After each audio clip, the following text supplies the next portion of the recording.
So, well, awkward pause in the beginning, great start. This is Jay. And Son. We are back again at it like we never left, but we did leave, so don't worry about it too much. This is Rule of 3. It's a new thing we're doing on the channel. It's where we review the first 3 episodes of TV shows. I guess books really wouldn't work for that, but I guess you could say first 3 chapters of books. Anything media. Anything media. We can review the first 3 episodes of it and then just talk about it. And if it's worth your time, it gets past the Rule of 3. And we'll probably marathon it. If it isn't, you won't see it again here. And if we're wrong about it, hey, maybe we are, maybe we're not. Doesn't matter, because you're still here to watch us talk, because you're not going to see our faces. This is our stage. Our stage. We're poor. We're better than Tanacon, though. Anyway, so what we're going to do today for the first episode of Rule 3 is Tales of the Abyss, right? It's Made in Abyss. Made in Abyss. I'm dumb. That sounds like a Tales game. Maybe I'm thinking of a Tales game. Tales game, yeah. But no, Made in Abyss, it's great. It's surprising, and I get why it was so hyped in 2017. I honestly didn't watch it because I was like, I don't want to see little girls do weird little girl things. Yeah, the cover probably turned a lot of people off. Oh, it did me. Yeah. But, you know, when you get into it, even from the first scene, the scenery and everything, that kind of draws you in, and like the interesting like mystery of the world. Mm-hmm. Like you want to know what's going on, what are these monsters when the first one pops up. It's kind of... It's really alluring. It's great world building. They establish a lot of things like the abyss. Like they don't know what's at the bottom. There's curses. They don't really say why it happens. They say that at a later date. But it's a great start to a show. It like brings you in really fast. Yeah, and the characters, you start off, kind of questioning, some of the motives of the characters. But as it goes along, the first 3 episodes, you really kind of get to care about these characters, which is something that you usually don't kind of see with some of these things nowadays. But even the side characters, you kind of care about. I think it's because they're kids and it's easier to write kids because they're more expressive, while adults have like subtle nuances where they're like, I could tell you, but I'm not because I'm in my feelings. Yeah. Like Drake with Adonis. I just wanted to bring that up because I heard his album and I really liked it. Yeah. But no, I get what you're saying. It's like it's easier for kids to communicate because there's no filters. It's like our president. Political stuff. We used to do that anyway. So, overall, first episode, what would you rate it? First episode, I'm gonna have to give that maybe like an 8. I rock with that. Some things I would have think would have been better was better establishing stuff. Yeah, better establishing like what is the name of this? What's the name of that? Like some just a little bit of like more information. Yeah. The mystery does go well later on. It works, because it works with this kind of because they give you a lot without giving you anything really. Because they'll say why the abyss is there. Why is the town around the abyss? Because who would build something around the abyss? That bothered me throughout the entire show. And then like the ancient technology, they never really explain that, but it's still cool, and there's a reason why they're doing everything. Yeah, it wasn't the first episode a little bit slow, but like it did pick up later on. Because the world's been lived in. Right. That's why they have it written now. Unlike most like isekai shows, where it's like, new guy transported into this world and he's broken as crap. This one's like, no, this world's established. People have lived in it. These are just, you don't question things, so you don't have to explain things. And they had what was the robot's name? Reg. Reg, yeah, they had Reg. Reg was the viewer. Yeah. He was who you would explain things to some degree. Oh yeah, I did like that aspect of it too, where they really show you what the kids are thinking, especially Reg. They just take you inside of his head, at times, and like he's offering all that commentary. And it's like, this is kind of refreshing, to see his thought process, displayed for us. But the first episode was great. I really like the way that they display like how they're living. Like they have the kids, in their classrooms or whatever, like the seats and things. Okay, question: how do they get up there? Those were like catacomb levels. That's so dangerous. I mean, I get they're going in an abyss and that's dangerous. Yeah. But it's like, why would you put kids that's so dumb to me. I'm not even a teacher. Visually. I was like, that's a great design. Practically, no, that's dumb. Kids will fall off and die, and then but these kids, they live around this big hole. That is true. They do live on a giant hole, which will kill them because there's curses to not fall and die. Yeah. Okay, so episode 2. I'll set that one up. Episode 2 was cool. It picks up right after episode 1. They try to wake up Reg. And then they would do more dialogue related things and expository stuff, which is interesting. It's like, you learn more about the world. You meet some more characters. And then they, their mothers... Is that when the envelope comes up? Is that 3? Yeah, I think the envelope comes up in the second episode. Okay, and then the main character gets her whole, I gotta go to the bottom. Right. Which is kind of dumb. It just kind of really, she's a red whistle, which is like noob, like right above noob, because the bell is noob, and then red whistle is like your level 1. Yeah. And like she's like, I got this. It's in my blood, which is like dumb. It's really dumb. And they explain it later on why, go into more depth of why she wants to go in. Yeah, they do. But when you start, I'm just like, it's like I get that you wanna, and like Nat is the only voice of reason. Yeah. He's like, yo, just like maybe don't do it. I'm totally against this. It's like it's I'm totally against this idea. And he's right though. He's right the entire time. You're 12. You have never gone that deep, and you'll probably die. And I mean, without Reg, she probably would. Not probably. Well, most likely. Her curiosity would have gotten the best of her. Yeah. Okay, let's jump into episode 3. Episode 3 was sad. I didn't cry or nothing. Like I ain't about that life. But no, when they went down to the abyss and then you just see their silhouettes fading, I was like, dang, that's great visual telling. Yeah, it's like that's an abyss. Yeah, they're not coming back most likely. It's like oh, it's really that deep. That's so kind of, and then you just see the kids crying. You see the kids crying. It's like wow, that sucks. Yeah. You're like 8, 12, and then there's that baby kid. Yeah. It's like this is unfair.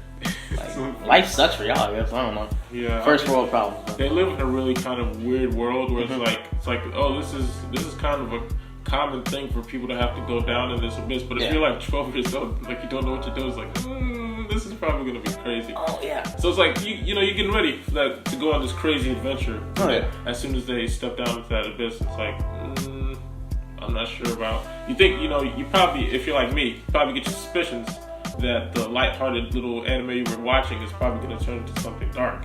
Well, as you said earlier, it's like the deeper you go down, the less light you see, which is see, so true. He came up with that earlier. That was such a true statement. Yeah, it was like, yo, that's scary true. Yeah. But so yeah, episode 1, 2, 3. I'd say I know we're late on this, but I'd give it a watch. It's so worth your time. It is, and it passed the rule of 3, which is the name of this. The show has consequences. Oh yeah, visual consequences. Yes. Oh goodness, visual. A lot of consequences. Like what the juice, man. Yes, it has characters you care about. Oh, yeah. Things you didn't expect, like certain characters' motivations that like become clear. The chick with the oxygen. Oh man, her. Ozen or something. Ozen. We're spoiling, but whatever. Some great characters. Too. Oh yeah, it's great writing. It's great writing. It's got a lot of heart too. It does. It's got a lot of heart. There's a lot of awkward scenes though. Like, and I'm not even talking about like the visual. Like when she's naked, I'm like that's creepy. Well, Japan. It's like a boy. I know, but it's like Japan. Come on, you're not making this for kids. Actually, this show is not for kids. It's not. This show should.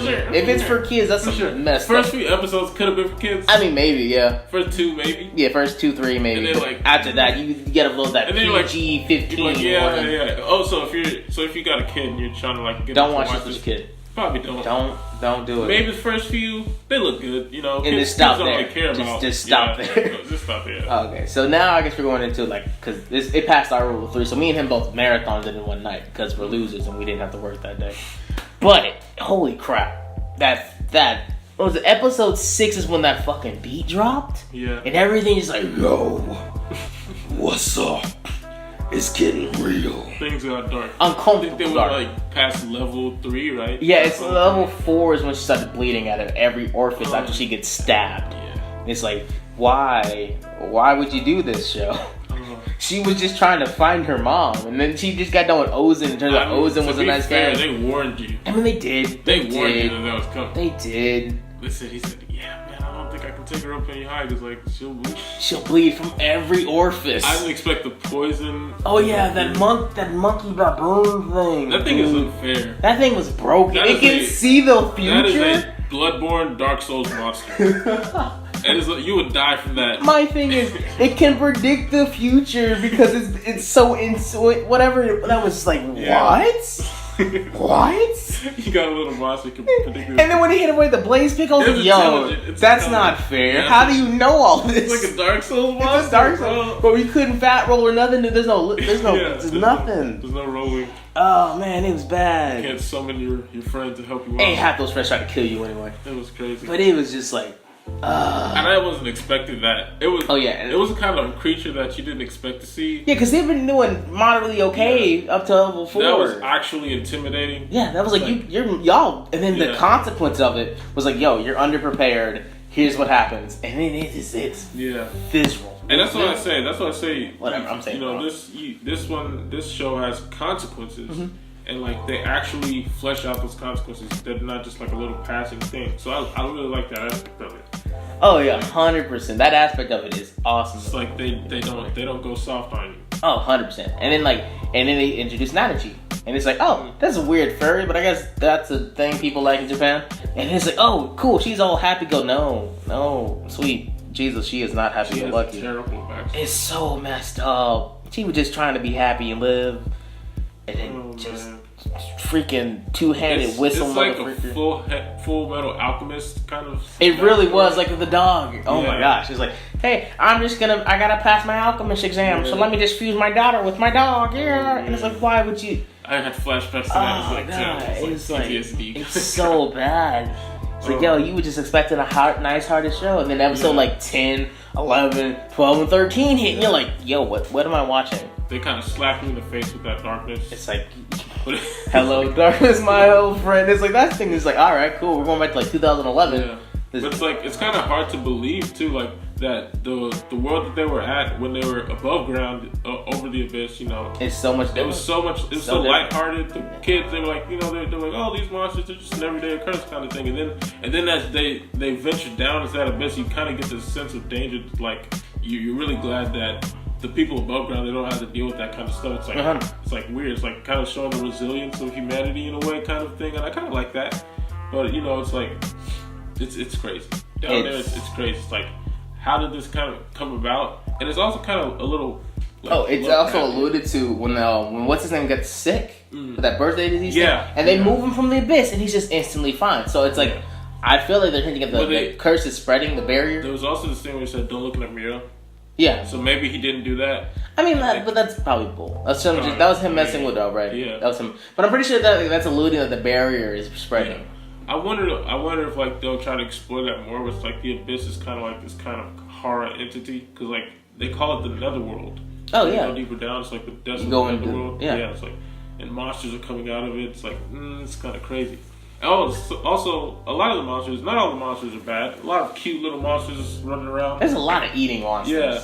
There's a lot of eating monsters. Oh yeah, the corpse eater. Yeah, that one. I've seen that trope before. Don't get me wrong. It's like that's a siren call type thing. Yeah, it was like Predator to me. It's like I've never seen Predator. You never seen Predator? It's like there's one scene in Predator where like he has mimic a voice or whatever. Thing. Yeah, it's like that's what that reminded me of. Like and that's also when it starts getting dark. Like, that's the first thing like and then she throws up on herself. Yeah. It's like, she's not going. Yeah. Oh, and they show puke in this. So, and it's like, that's real, I guess. Why would you? It was weird because I'm used to rainbow puking anime. Yeah. It's just like multicolored, but none of those. That's just throw up. It's all on her face.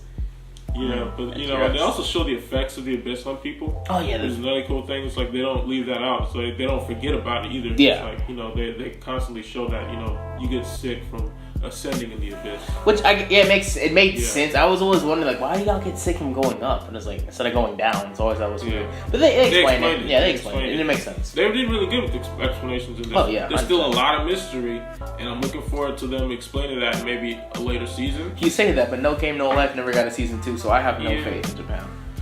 Yeah, but maybe this will get a season 2. How long did it take for Attack on Titan to get season 2? Yeah, but it did get one. Yeah, almost like 4 years later. 4 years later. Well, people grew up. People are starting to grow up. And people, oh god, people grew up with Attack on Titan. Man. Yeah. That's so weird. I mean, remember One Piece? Hey man, I was like born the year after One Piece came out. So I've been growing up with One Piece. Yeah. But but I think we hit everything. So I know this was late. It came out last year, but we just saw it a while ago, and we're like, we got to talk about this. And the Rule of 3 is something I don't know. I know a lot of people use it in the anime community. I'm not sure. Rule of 3. If it's popular, is this something I do? The only place I heard that's the big 3. That's the only thing I think. Okay, so maybe it's something only I do. That'd be kind of cool. Rule of 3. So that's the name of this little series. I don't know if we keep doing this. Next time we might do a real show like Luke Cage. Luke Cage. Oh yeah, of course. Luke Cage season 2. Luke Cage season 2. The Bushmaster. Yeah, Bushmaster. Bushmaster. Jamaican. I feel like I can speak Jamaican now because of that show. My Jamaican accent was so off before that. Dude, you just heard so much Jamaican. This is in you now. Yeah, I was like, whether you curse on your family, you won't sleep but you won't rest. You won't eat but you won't taste. Come here now. You hear what I say? You're on the top of the hill, Johnny. Hear me now. Hear me now, boy. Alright, we gotta cut. We're gonna just do accents now. Yeah. Alright, guys. Alright, cool. Cool. Later. Bye. You ended it, right? I don't know. You ended it. We're ending it. Oh no, it's over. Okay.